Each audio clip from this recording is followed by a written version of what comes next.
জীবন এক অদ্ভুত সফর।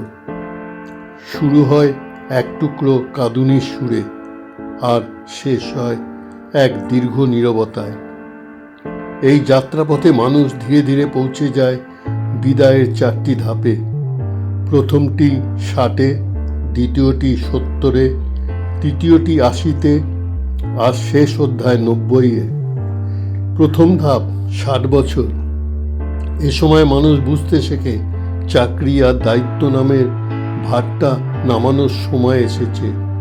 অর্জনের তালিকা লম্বা, তবু মনে হয় কিছু যেন বাকি রয়ে গেল।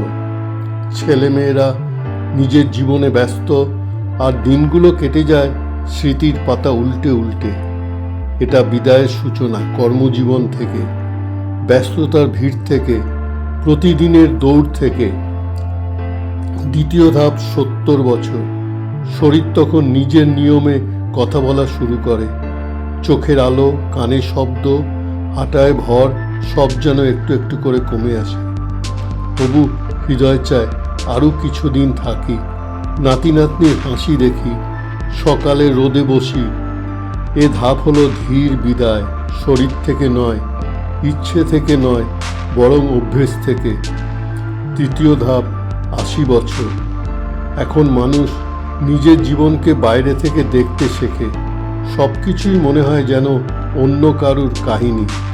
বন্ধুরা প্রায় সবাই পাড়ি দিয়েছে ওপারে, আর নিজের মন প্রস্তুতি নিচ্ছে চুপচাপ চলে যাওয়ার।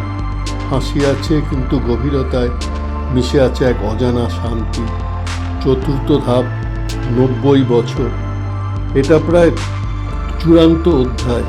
প্রতিটি সকাল নতুন নয়, বরং একটি উপহার। মন তখন আর ভবিষ্যতের চিন্তা করে না, শুধু অতীতের আলোয় বসে থাকে।